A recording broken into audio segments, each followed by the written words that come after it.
There's brand new reporting that details a dramatic escalation in the Trump administration's efforts to politicize intelligence and U.S. national security. It is also the culmination of a long and mostly fruitless 9-year campaign by Team Trump to rewrite history when it comes to Russia and the 2016 presidential election.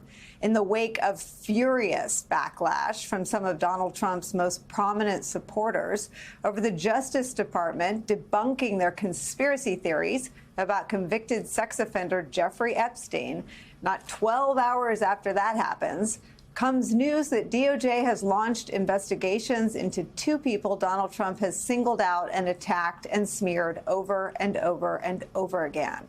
A Justice Department spokesperson tells NBC News that officials have opened criminal investigations into both former CIA Director John Brennan and former Director of the FBI Jim Comey. The FBI declined to comment to NBC News, and Jim Comey has not responded to a request for comment. Now, exactly what conduct is being investigated is unclear at this hour. But when it comes to John Brennan, who we should note is a senior national security and intelligence analyst right here at MSNBC, NBC News is reporting that his successor at the CIA, Director John Ratcliffe, made a criminal referral over John Brennan's handling of a 2017 assessment. That assessment found with a high level of confidence that Russian President Vladimir Putin aspired to help the Trump campaign during the 2016 presidential election. So just last week, the CIA released a report, they're calling it a note, that looks into that assessment. Now, The Atlantic reports this about the report that they're calling a note. Quote, the note takes issue with some significant aspects of how the intelligence assessment on election interference was drafted on a short timeline of only a few weeks, with highly sensitive information restricted to a few people, and without a broader interagency review customary for grave matters of national interest. But the report, or the note, doesn't dispute the conclusion of the intelligence community, and that conclusion is that Russia interfered. And The Atlantic goes on to report this, quote, the document offers no evidence that any analysts changed their views or hedged their conclusions because these high-level officials took an interest in the work. So that's the CIA product. But on social media, Ratcliffe, the CIA director, says this instead, quote, all the world can now see the truth. Brennan, Clapper, and Comey manipulated intelligence and silenced career professionals all to get Trump, end quote. Again, his own note report doesn't say that. So it's at this point where a fact check is in order. The Atlantic reports that even Ratcliffe's own note doesn't say or conclude that any intelligence officials manipulated the findings. And the conduct of John Brennan and Jim Comey and others has been investigated over and over and over again by some very close political allies of Donald Trump's. Special counsel John Durham was appointed by Donald Trump's Attorney General Bill Barr. Durham spent millions of dollars in 2 years investigating the Russia election interference probe itself. He used a grand jury to investigate the conduct of officials at the FBI and in the intelligence community, including Brennan and Comey. And Durham didn't find anything, didn't charge them with any wrongdoing. Durham's investigation into the Russia probe ended with just one guilty conviction, a plea from a low-level FBI lawyer. Now, as for the central conclusion of the intelligence community that Russia worked to interfere in the 2016 election to aid Donald Trump, John Durham, appointed and backed and sometimes accompanied by Bill Barr, doesn't challenge that. Importantly, neither did a bipartisan investigation run by the Senate Intelligence Committee. In fact, a report authored in part by Donald Trump's current Secretary of State and current National Security Advisor, then acting chairman of the Senate Intelligence Committee, Marco Rubio, actually did look into the process of how the intelligence community came to this conclusion that Russia interfered in the 2016 election. And that report, again, authored by Marco Rubio, says this, quote, every witness interviewed by the committee stated that he or she saw no attempt to pressure or politicize the findings, end quote. At the time it was released, Marco Rubio said this, quote, "No probe into this matter has been more exhaustive," end quote. Now, in the face of all this counterfactual evidence, it doesn't come from the media, it doesn't come from a single Democrat, it comes from Marco Rubio and John Durham. In the years of all that investigation from a Trump DOJ appointed special counsel that actually cost $7.6 million, and a years-long bipartisan investigation by the Senate, comes now 9 years after the 2016 election, an accusation by the director of the CIA of a witch hunt, and news of a criminal investigation by the Justice Department ostensibly predicated on that CIA note. As a former federal prosecutor who refused to bow to pressure from the administration put it in his resignation letter, quote, "I expect you will eventually find someone who is enough of a fool or enough of a coward to file your motion.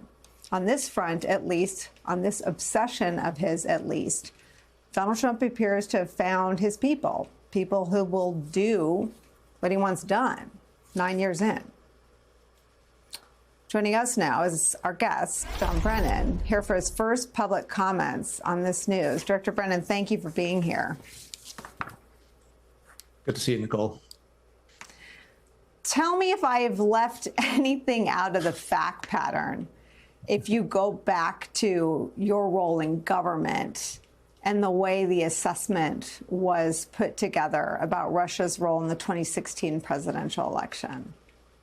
Yeah, well, as Yogi Berra has famously said, it's deja vu all over again. It is hard to believe that here we are 8.5 years afterward, we're still going over this ground that has been, I think, fairly well and exhaustively plowed. First of all, I should say I know nothing about this reported investigation or referral to the DOJ other than what I've read in these press reports, these leaks, which are not really supposed to happen if there is an investigation going on. Secondly, nobody from the FBI or Department of Justice or CIA has reached out to me at all. So I am just waiting to, hear more about what this might be. Again, I appreciate the opportunity to talk to you today. I'm very proud of the work that the women and men of the CIA and of other elements of the intelligence community did 8.5 years ago when they put together this intelligence community assessment. We went to great lengths to protect the integrity of the process, the integrity and the sensitivity of the intelligence involved, as well as to protect the identities of individuals that may have been implicated in some of this intelligence, including from the Trump administration. And so we went to whatever lengths we needed to go to in order to make sure that we're able to follow through with the President Obama's request that a comprehensive and exhaustive review be done of Russian interference in the 2016 election, because he and others realized that the Russians were going to continue to do this in subsequent elections. And he wanted to make sure that we were going to have that collection of information and intelligence that we then could hand over to our successors. And as you pointed out, there have been numerous reviews of this intelligence community assessment and the process we went through, the bipartisan Senate Intelligence Committee report, the Durham investigation, other types of things, which validated it. And indeed, as you pointed out, the CIA note, this tradecraft review, and I will point out there was a serious violation in terms of what they did.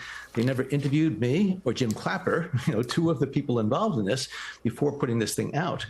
But it says in there that the rigor of the analysis in that intelligence community assessment exceeded that of most other intelligence community assessments. So again, I think this is unfortunately a very sad and tragic example of the continued politicization of the intelligence community, of the national security process. And quite frankly, I'm really shocked that individuals who are willing to sacrifice their reputations, their credibility, their decency to continue to do Donald Trump's bidding on something that clearly is just politically based. Can you just tell us, can you help us decipher what has happened at the CIA? You just referenced a tradecraft review. What is that? And what does it mean that that has happened? Well, they're frequently done. It's highly unusual that one would be done 8.5 years after the fact. and also be initiated by a director who I think has clear partisan, leanings here, and that it is then released this way, especially a review of an assessment that implicates a sitting president.